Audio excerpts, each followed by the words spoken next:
Russian researchers in the late 1940s kept 5 people awake for 15 days using an experimental gas-based stimulant. They were kept in a sealed environment to carefully monitor their oxygen intake so the gas wouldn't kill them, since it was toxic. This was before closed-circuit cameras, so they had only microphones and 5-inch thick portal-sized windows into the chamber to monitor them. The chamber was stocked with books, cots to sleep on, but no bedding, running water, a toilet, and enough dried food to last all 5 of them for over a month. The test subjects were political prisoners deemed enemies of the state during World War II. Everything was fine for the first 5 days. The subjects hardly complained, having been promised falsely that they would be freed if they submitted to the test and did not sleep for 30 days. Their conversations and activities were monitored, and it was noted that they continued to talk about increasingly traumatic incidents in their past, and the general tone of their conversations took on a darker aspect after the 4-day mark. After 5 days, they started to complain about the circumstances and events that led them to where they were, and started to demonstrate severe paranoia. They stopped talking to each other and began alternately whispering into the microphones in one-way mirrored portals. Oddly, they all seemed to think that they could win the trust of the experimenters by turning over their comrades, the other subjects in captivity, with them. At first, the researchers suspected this was an effect of the gas itself. After 9 days, the first of them started screaming. He ran the length of the chamber, repeatedly yelling at the top of his lungs for 3 hours straight. He continued attempting to scream, but was only able to produce occasional squeaks. The researchers postulated that he had physically torn his vocal cords. The most surprising thing about this behavior is how the other captives reacted to it, or rather, didn't react to it. They continued whispering to the microphones until the second of the captives started to scream. The 2 non-screaming captives took the books apart, smeared page after page with their own feces, and pasted them calmly over the glass portals. Screaming promptly stopped. So did the whispering to the microphones. After 3 more days passed, the researchers checked the microphones hourly to make sure they were working, since they thought it impossible that no sound could be coming with the 5 people inside. The oxygen consumption in the chamber indicated that all 5 must still be alive. In fact, it was the amount of oxygen 5 people would consume at a very heavy level of strenuous exercise. On the morning of the 14th day, the researchers did something they said they would not do to get the reaction from the captives. They used the intercom inside the chamber, hoping to provoke any response from the captives. They were afraid were either dead or vegetables. They announced, "We are opening the chamber to test the microphones. Step away from the door and lie flat on the floor, or you will be shot. Compliance will earn one of you your immediate freedom." To their surprise, they heard a single phrase in a calm voice response, "We no longer want to be freed." Debate broke out among the researchers and the military forces funding the research. Unable to provoke any more response using the intercom, it was finally decided to open the chamber at midnight on the 15th day. The chamber was flushed of the stimulant gas and filled with fresh air, and immediately voices from the microphones began to object. 3 different voices began begging, as if pleading for the life of loved ones, to turn the gas back on. The chamber was opened, and soldiers sent in to retrieve the test subjects. They began to scream louder than ever, and so did the soldiers when they saw what was inside. 4 of the 5 subjects were still alive, although no one could rightly call the state of any of them life. The food rations past day 5 had not been so much as touched. There were chunks of meat from the dead test subject's thighs and chest stuffed into the drain in the center of the chamber, blocking the drain and allowing 4 inches of water to accumulate on the floor. Precisely how much water on the floor was actual blood was never determined. All 4 surviving test subjects also had large portions of muscle and skin torn away from their bodies. The destruction of flesh and exposed bone on their fingertips indicated that the wounds were inflicted by hand, not with teeth, as the researchers initially thought. Closer examination of the position and angles of the wounds indicated that most, if not all of them, were self-inflicted. The abdominal organs below the rib cage of all 4 test subjects had been removed. While the heart, lungs, and diaphragm remained in place, the skin and most of the muscles attached to the ribs had been ripped off, exposing the lungs through the rib cage. All the blood vessels and organs remained intact. They had just been taken out and laid on the floor, fanning around the still living bodies of the subjects. The digestive tract of all 4 could be seen to be working, digesting food. It quickly became apparent that what they were digesting was their own flesh that they had ripped off and eaten over the course of the days. Most of the soldiers were Russian special operatives at the facility, but still many refused to return to the chamber to remove the test subjects. They continued to scream to be left in the chamber and ultimately begged and demanded that the gas be turned back on, lest they fall asleep. To everyone's surprise, the test subjects put up a fierce fight in the process of being removed from the chamber. Another was gravely injured by having his testicles ripped off and an artery in his leg severed by one of the subject's teeth.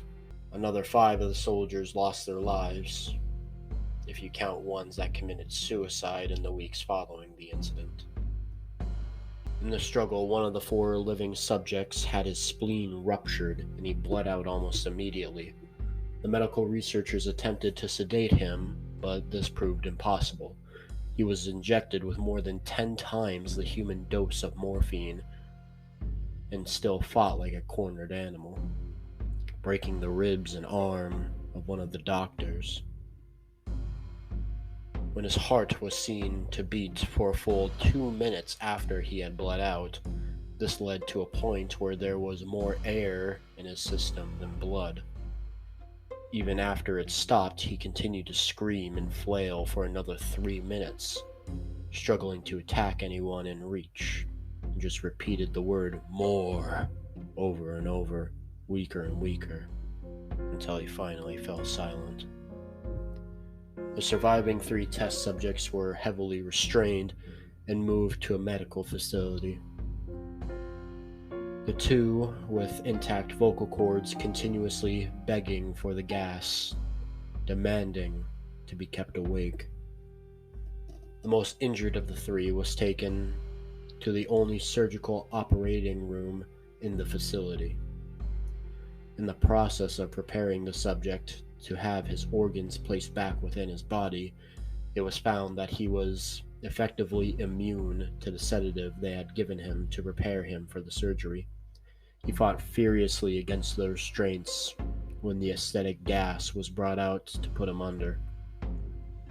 He managed to tear most of the way through a 4-inch wide leather strap on his wrist, even through the weight of a 200-pound soldier holding him down. It took only a little more anesthetic than normal to put him under, and the instant his eyelids fluttered and closed, his heart stopped. In the autopsy of the test subject that died on the operating table, it was found that his blood had tripled the normal level of oxygen. His muscles that were still attached to his skeleton were badly torn, and he had broken 9 bones in his struggle to not be subdued. Most of them were from the force his own muscles had exerted on them. The second survivor had been the first of the group of 5 to start screaming. His vocal cords destroyed, he was unable to beg or object to surgery, and he only reacted by shaking his head violently in disapproval when the anesthetic gas was brought near him. He shook his head yes when someone suggested reluctantly that they try surgery without anesthetic, and did not react for the entire 6-hour procedure of replacing his abdominal organs and attempting to cover them with what remained of his skin. The surgeon proceeding stated repeatedly that it should be medically impossible for the patient to still be alive. One terrified nurse assisting the surgery stated that she had seen the patient's mouth curl into a smile several times whenever his eyes met hers. When the surgery ended, the subject looked at the surgeon and began to wheeze loudly, attempting to talk while struggling. Assuming this must be something of a drastic importance, the surgeon had a pen and pad fetched so the patient could write his message. It simply said, "Keep cutting." The other two test subjects were given the same surgery, both without anesthetic as well. Once paralyzed, the subjects could only follow the attending researchers with their eyes. The paralactic cleared their system in an abnormally short period of time, and they were soon trying to escape their bonds. The moment they could speak, they were again asking for the stimulant gas. The researchers tried asking why they had injured themselves, why they had ripped out their own guts, and why they wanted to be given the gas again. Only one response was given: "I must remain awake." All three subjects' restraints were reinforced, and they were placed back into the chamber, awaiting determination as to what should be done with them. The researchers, facing the wrath of their military benefactors for having failed the stated goals of their project, considered euthanizing the surviving subjects. The commanding officer, an ex-KGB, instead saw potential and wanted to see what would happen if they were put back on the gas. The researchers strongly objected, but were overruled. In preparation for being sealed into the chamber again, the subjects were connected to an EEG monitor and had their restraints padded for long-term confinement. To everyone's surprise, all three stopped struggling the moment it let slip that they were going back on the gas. It was obvious at this point all three were putting up a great struggle to stay awake. One of the subjects that could speak was humming loudly and continuously. The mute subject was straining his legs against the leather bonds with all his might, first left, then right, then left again, for something to focus on. The remaining subject was holding his head off the pillow and blinking rapidly. Having been the first to be wired for EEG, most of the researchers were monitoring his brain waves in surprise. They were normal, most of the time, but sometimes flatlined inexplicably. It looked as if they were repeatedly suffering brain death before returning to normal. As they focused on paper scrolling out of the brainwave monitor, only one nurse saw his eyes slip shut. At the same moment, his head hit the pillow. His brainwaves immediately changed to that of deep sleep, then flatlined for the last time as his heart simultaneously stopped. The only remaining subject that could speak started screaming to be sealed in now. His brainwave showed the same flat lines as one who had just died from falling asleep. The commander gave the order to seal the chamber with both subjects inside, as well as 3 researchers. One of the named 3 immediately drew his gun and shot the commander point blank between his eyes, then turned the gun to the mute subject and blew his brains out as well.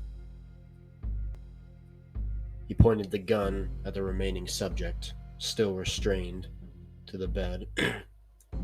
He pointed the gun at his He pointed his gun at the remaining subject, still restrained to a bed, as the remaining members of the medical and research team fled the room.